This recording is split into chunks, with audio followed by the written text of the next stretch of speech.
휴양을 와서 몰리다 보니까 아무래도 술집이나 이런 사람들이 몰리는 곳이 정해져 있다 보니까 걱정이 되는 것 같습니다.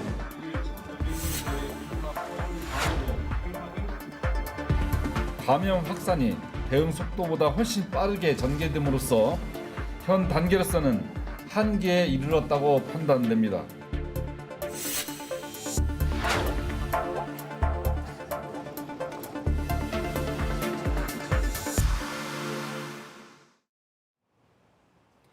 보신 것처럼 코로나 상황이 여전히 좋지 않습니다. 특히 수도권 밖에서도 확진자가 계속 늘면서 비수도권 확진자 비율이 또 역대 최고치를 기록했습니다. 결국 조금 전 정부가 내일부터 비수도권의 거리 두기를 일괄적으로 3단계로 올린다고 발표했고 아예 대전은 4단계로 사실상 셧다운에 들어가기로 했습니다. 먼저 김나한 기자입니다. 대구에선 어제 하루 69명의 코로나 신규 확진자가 나왔습니다. 델타 변이 바이러스 감염으로 시작된 수성구 헬스장에서만 13명이 추가로 확진돼 이 헬스장 관련 확진자는 115명이 됐습니다. 확진자 중 11명은 아직 감염 경로가 파악되지 않아 확산이 번질 가능성이 큰 상황입니다. 오늘 비수도권 확진자 수는 모두 546명, 국내 신규 확진자의 38.4%입니다. 역대 가장 높은 비율입니다. 이런 양상을 고려해 모레부터 비수도권의 방역 지침이 강화됩니다. 비수도권에서도 거리두기 단계를 3단계로 일괄 상향하는 등 강화된 방역 조치를 시행하기로 했습니다. 이보다 앞서 대전광역시는 비수도권 광역자치단체 중 처음으로 모레부터 거리두기 4단계를 적용하기로 했습니다. 여름 휴가철 국내 관광객이 몰리는 강원 양양군도 자체적으로 오늘부터 거리두기 4단계를 적용했습니다. 강릉에 이어 강원도에선 두 번째입니다. JTBC 김나한입니다. 이렇게 코로나가 전국 곳곳으로 퍼지는 상황인데 여기에 여름 휴가철까지 겹치면서 걱정이 커지고 있습니다. 게다가 오늘 공항과 고속도로도 종일 북적였는데요. 김포공항에 저희 취재기자가 나가 있습니다. 자, 김지선 기자. 지금 뒤로도 사람들이 계속 보이는데 오늘 김포공항 하루 종일 붐볐습니까? 네, 저는 김포공항 도착층에 나와 있습니다. 지금 휴가를 마치고 돌아오는 시민들의 발걸음이 계속 이어지고 있습니다. 저희 취재진이 오늘 낮부터 이곳 김포공항에 머물렀는데요. 이 여행에 나선 시민들과 돌아온 시민들로 하루 종일 붐볐습니다. 주차장도 꽉 차서 차를 세울 곳도 찾기 어려울 정도였습니다. 2m 거리를 두라는 안내 팻말이 있었지만 잘 지켜지지 않는 모습도 일부 보였습니다. 토요일인 어제 김포공항을 이용한 사람은 6만 7천 명, 그리고 일요일인 오늘은 오후 5시까지 4만 1,000명이 이용했습니다. 수도권 거리두기 4단계가 적용되기 직전 주말과 비교했을 때 큰 차이가 없는 수준이라고 공항 관계자는 설명했습니다. 네, 4단계 전과 큰 차이가 없다고요? 그럼 휴가에 나선 시민들도 코로나 때문에 걱정되는 마음이 클 것 같은데 이야기를 좀 들어봤습니까? 네, 휴가에 나선 시민들 직접 만나봤습니다. 이야기 들어보겠습니다. 걱정하다 그래서 일단은 출발을 하는 거예요. 가서 봐서 뭐 문제가 되면 다시 오던가 해야지.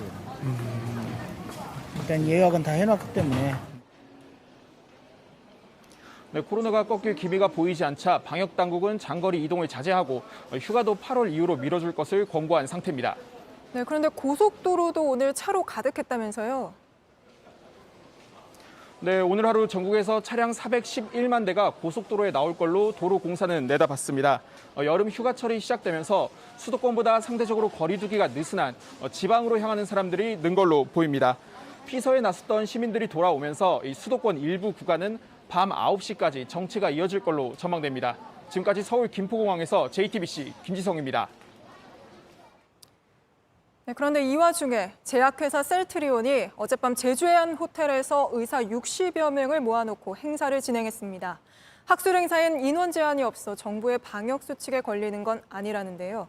하지만 같은 의료계에서조차 지금 이 상황에 굳이 제주에서 수십 명이 모이는 회의를 여는 건 이해하기 힘들다는 지적이 나옵니다. 윤정식 기자가 현장 취재했습니다. 제주공항에서 멀지 않은 5성급 호텔입니다. 1층 입구에 사람들이 몰려 있습니다. 셀트리온 제약이 개최한 당뇨병 치료제 관련 학술행사 관계자입니다. 참석자는 의사들입니다. 가족을 동반하기도 했습니다. 행사는 2층에서 열리고 있습니다. 2층에 모인 참석자는 40명. 그런데 행사장이 또 있습니다. 8층에서 같은 행사가 동시에 열립니다. 여기 참석자도 20명이 넘어 전체 60명이 넘은 겁니다. 50인 미만 행사만 가능한 점을 의식해 공간을 분리한 겁니다. 하지만 참석자들은 두 공간을 오가고 있었습니다.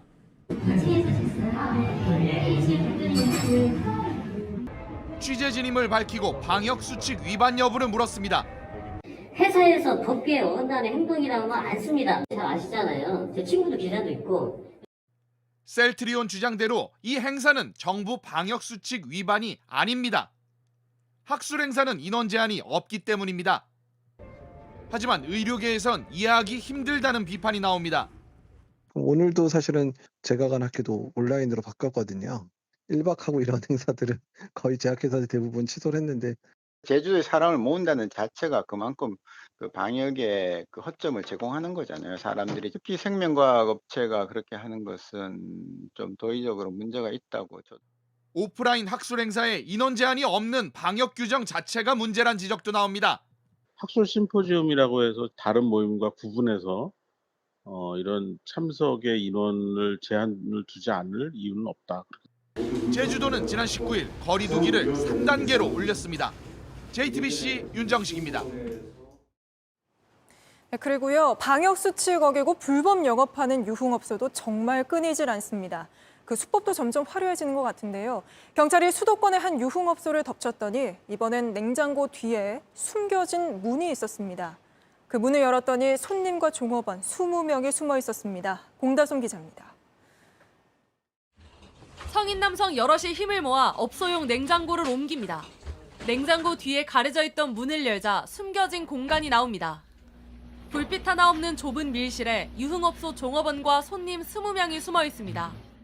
자, 그 손님들 분리하고 인적사항 좀 확인 좀 해보라고. 저녁 10시가 넘어서까지 불법 영업을 하다 경찰이 단속을 나오자 급히 몸을 피한 겁니다. 경기도 의정부의 유흥업소는 예약한 손님을 밖에서 만나 업소로 안내하며 비밀스럽게 운영해왔습니다. 경찰 단속이 뜨면 테이블을 바로 치우고 영업을 하지 않은 척 위장했습니다. 그 사이 비밀문으로 손님과 종업원이 몸을 숨긴 겁니다. 밤 12시가 다 된 시간 또 다른 유흥업소. 문을 열자 5명의 남녀가 마스크도 쓰지 않은 채 모여 앉아 있습니다.